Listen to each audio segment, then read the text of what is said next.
एवं मंचासीन सभी सम्मानित व्यक्तियों का हार्दिक स्वागत एवं अभिनंदन करता हूँ। धन्यवाद। जय हिंद।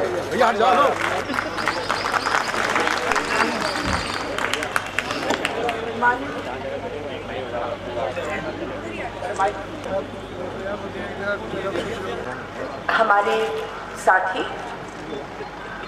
मैं बहुत बहुत आभारी हूँ सुरेश प्रभु जी के कि उन्होंने अपने आप ये तय कर लिया कि वो यहाँ आना चाहते हैं, यहाँ उद्घाटन करना चाहते हैं। बहुत साल बीत गए हैं और सचमुच में मैं हिम्मत हार चुकी थी कि ये कभी शुरुआत असल में होगा।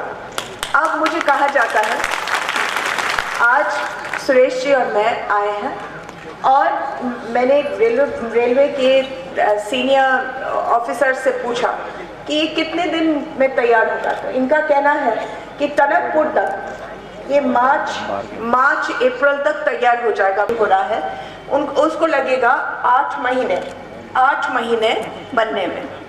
मैं केवल एक और चीज़, क्योंकि रेलवे मंत्री जी खुद आए हैं और मैं उनको बता रही थी कि बहुत सालों के बाद हमारे यहाँ कोई मंत्री आए भी हैं, नहीं तो पीलीभीत में मंत्री कम ही आते हैं, लेकिन वो आए हैं। मैं बहुत आभारी हूँ और मैं एक चीज़ उनसे मांग करना चाहती हूँ और वो ये है कि मझौला का जो इस वक्त रेलवे स्टेशन है वो रेलवे स्टेशन ही रहने दीजिएगा। एक कहा जाता है, अखबारों में यहाँ निकला था कि आप लोग डाउनग्रेड करके उसको हॉल्ट बनाने वाले हैं। ये पीलीभीत को बहुत नुकसानदेह होगा, इसलिए क्योंकि वहाँ से बहुत व्यापार का सामान जाता है, तो अगर हॉल्ट हो जाए तो फिर वो व्यापारी सब मुश्किल में पड़ जाएंगे। तो यही आपसे मुझे आग्रह करनी थी। मैं बहुत बहुत आभारी हूँ कि आप सब लोग यहाँ आए हैं और मेरा बहुत प्यार आपके साथ है। मैं 5 तारीख को वापस आ रही हूँ। यहाँ हम लोग बहुत सारे 100 लड़कियों की शादी करवा रहे हैं पूरनपुर की तरफ। पीलीभीत, इन्होंने कहा था कि पीलीभीत शाहजहानपुर की जो छोटी लाइन है सर, वो कब, वो टनकपुर के बाद शुरू होगी? अच्छा, तो फिर पीलीभीत की जो शाहजहानपुर की जो लाइन है उसकी भी सैंक्शन की मुझे उम्मीद है। मेरा बहुत प्यार और मेरा फिर से तहे दिल से मैं आभारी हूँ कि मंत्री जी खुद आए हैं और उन्होंने हमें पीलीभीत में इस लायक समझा कि वो खुद आकर के उन्होंने उद्घाटन किया है। धन्यवाद। धन्यवाद मैडम। अब मैं बड़े आदर के साथ हमारे माननीय रेल मंत्री जी श्री सुरेश प्रभाकर प्रभु जी, जो हमारे बीच आज इस कार्यक्रम के लिए उपस्थित हुए हैं। पब्लिक का लेवल नतीजे आगे चुनिए, सब लोग बैठे हुए हैं। भाई साहब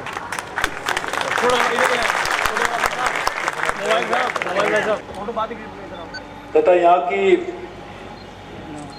पूरे देश में मशहूर सांसद सम्मानीय मेनका जी, रेल के सभी मेरे साथी और पीलीभीत के इस कार्यक्रम के लिए उपस्थित सभी भाई और बहनों, आज हम सबके लिए ये बहुत ही खुशी की बात है कि यहाँ आकर ऐसे लोगों को मिलना हुआ जो लोगों ने अपने श्रम के कारण, अपनी मेहनत के हिसाब से पूरे देश में अपना नाम पूरे मशहूर किया है। मैं तो अब आया हूँ आज, लेकिन काफ़ी सालों से मैं जानता था कि तराई रीजन में यहाँ पर जिस तरह से बड़ी मात्रा में लोग अपनी मेहनत से तरक्की कर रहे हैं, ऐसे लोगों को जाके उनको नमन करना चाहिए। उनको ये भी धन्यवाद भी देना चाहिए कि आपने इतना काम कर अपना नाम अपने काम से, अपने मेहनत से ऐसी जगह का नाम पूरे देश में बनाया। आप सबको बधाई भी देनी चाहिए कि एक अच्छे सांसद को आपने लोकसभा में भेजा। मेनका जी हमेशा आप सबकी बातों को लेकर, यहाँ की जनता की जो भी कठिनाई है उसको हमें अवगत कर यहाँ के विकास के लिए हमेशा बात करती रहती है। और इसी के नाते हमने तय किया है कि इस क्षेत्र को भी रेल के विकास के साथ में जोड़ना चाहिए।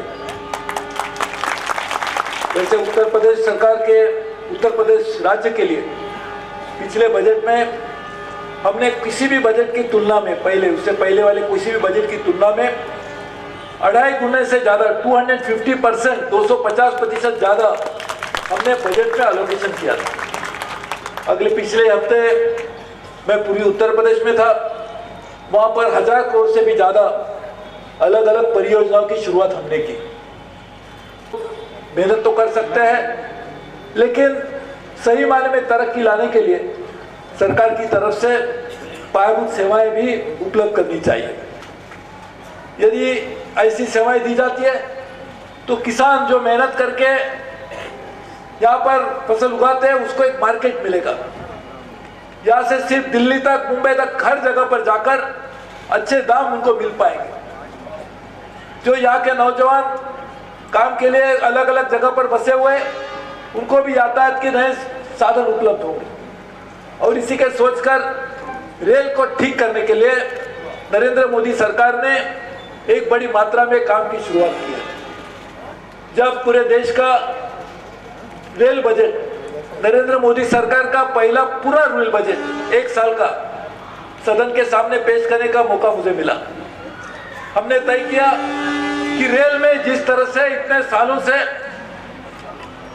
ध्यान देने की जरूरत थी, वो न देने के कारण आज यात्रियों को बड़ी कठिनाइयों का सामना करना पड़ रहा है। इसलिए हमने बजट तो 1 साल का किया, लेकिन 5 साल को ध्यान में रखते हुए 5 साल की पूरी दृष्टि को अमल में लाने के लिए हमने बजट पेश किया। और आपको सुन के खुशी होगी कि 8.5 लाख करोड़ रुपया रेल में निवेश करने का निर्णय हमने अगले 5 साल के लिए किया है। जो पूछते थे कि यहाँ पे पैसा कैसे आएगा, तो बजट पेश करने के बाद 1 हफ्ते में ही हमने 1.5 लाख रुपए से ज्यादा लाइफ इंश्योरेंस कॉर्पोरेशन बहुत ही कम ब्याज के ऊपर 30 साल में रिपेमेंट के टर्म के ऊपर हमने धन लाया। और आज हम एक कोशिश कर रहे हैं कि साल में ही 1.5 लाख करोड़ से भी ज्यादा अलग अलग योजना से निवेश किया जाएगा।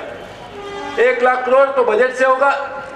हम डेडिकेटेड फ्रेट कॉरिडोर जो उत्तर प्रदेश से भी गुजरेगा, उससे 82,000 करोड़ रुपए का निवेश करेंगे। यहाँ से ज्यादा दूर नहीं, आपके पड़ोसी राज्य में 40,000 करोड़ रुपए के नए टेंडर, वहां पे मेक इन इंडिया में यहाँ पे उत्पादित करने के लिए, देश के नौजवानों को नए रोजगार की उपलब्धियां पाने के लिए हमने शुरुआत की है। और उसकी भी शुरुआत जल्दी की जाएगी। परसों ही सोमवार के दिन दिल्ली में मैं और हमारे वित्त मंत्री के समक्ष उसके ऊपर हस्तक्षेप भी किए जाएंगे। यानी इसका मतलब यह हुआ कि रेल यदि बढ़ती है तो देश बढ़ेगा। और इसलिए हमने नारा दिया था कि रेल बढ़े देश बढ़े। और रेल बढ़ाने के लिए निवेश की आवश्यकता है, निवेश के लिए पैसे लाने की जरूरत है। इस सभी चीजों के ऊपर सोचकर हमने मरीज को ठीक करने के लिए जो भी कदम उठाने की जरूरत होती है, उसी तरह से रेल को ठीक करने के लिए हमने काम की शुरुआत की है। हमारे यात्रियों की अलग अलग जो असुविधाएं होती थी, उसको लाने के लिए रेल के अलग अलग डिब्बे बढ़ाते जा रहे हैं। जब रेल की लाइन बढ़ेगी, दोहरीकरण होगा, तिहारीकरण होगा, तो और भी ट्रेन छूट सकेगी। लेकिन उसके लिए समय लगेगा। पिछले 50 साल में नौजई किया गया और करने के लिए 3-4 साल तो लगेंगे। लेकिन उस समय में भी आपको असुविधा न हो, इसको सोचकर हम लोगों ने नए डिब्बे लगाने की भी शुरुआत की। खान पान सेवा में सुधार किया जा रहा है। जहाँ पर लोगों को कंबल लेने के लिए ऐसा एहसास होता था कि किसी ने दूसरे ने तो उसका इस्तेमाल नहीं किया, उसको ठीक करने के लिए बेस किचन लगाए जा रहे। हर जगह पर यात्रियों की सुरक्षितता के लिए और यात्रियों की सुखी यातायात के लिए हम लोग काम कर रहे हैं। उसके लिए बड़ी मात्रा में धन भी दिया गया। और जो बजट में कहा था, ऐसे 103 अलग अलग बिंदुओं को हमने अमल में भी लाया है 6 महीने से पहले।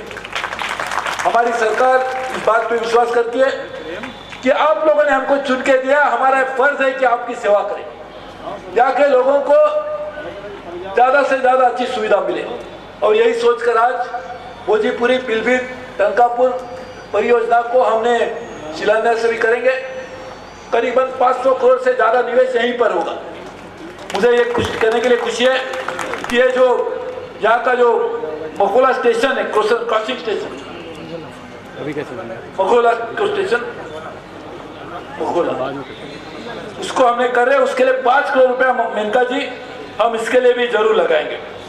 पीलीभीत शाहजहांपुर गेज कन्वर्जन जो हो रहा है उसके लिए भी 350 करोड़ को अभी हम लोग इसको मान्यता देने की कोशिश करेंगे और सभी मिलकर मुझे विश्वास है कि ये पूरे इलाके में बड़ी मात्रा में विकास की एक नई उपलब्धियां लोगों को पानी मिलेगी और लाने के लिए हम पूरी तरह से कटिबद्ध हैं।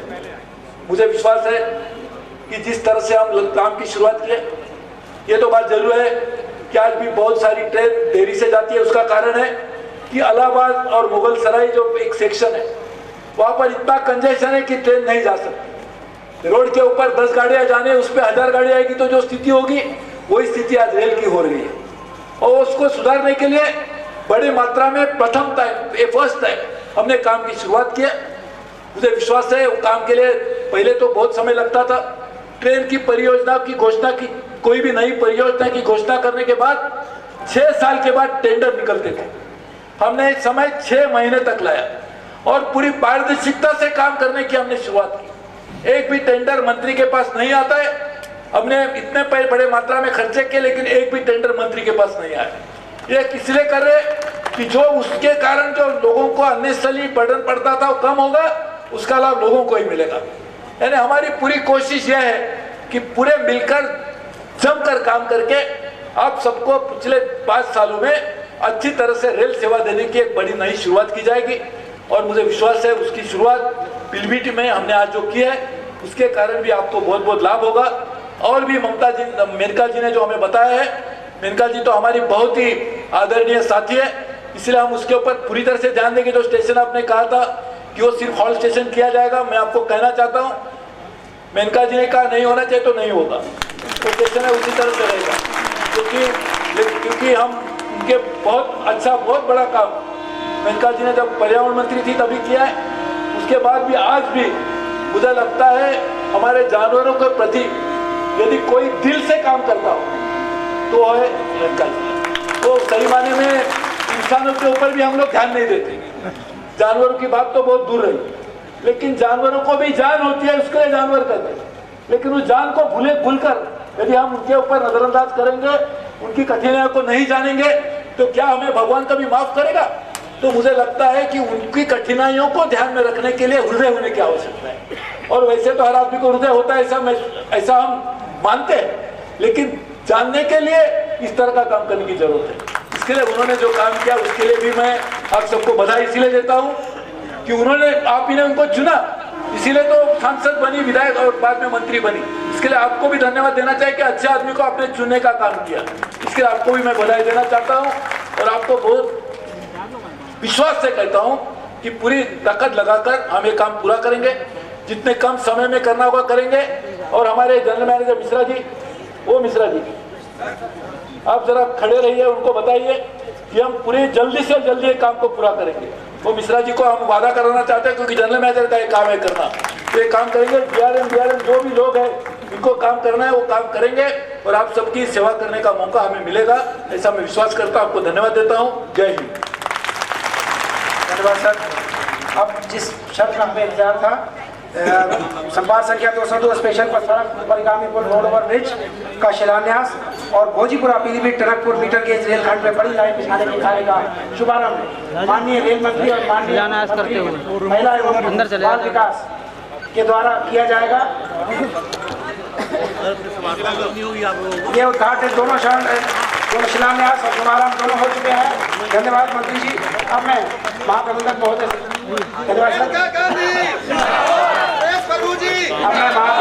से अनुरोध करता हूँ कि हमारे सम्मानित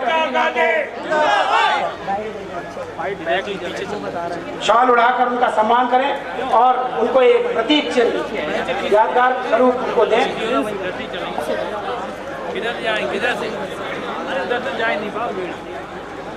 माननीय मंत्री जी का शॉल उड़ाकर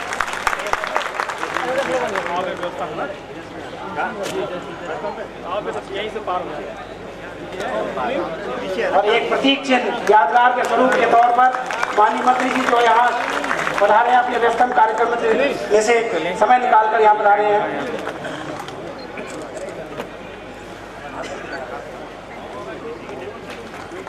आ जाओ तारीख चलो उधर ही धन्यवाद सर। अब मैं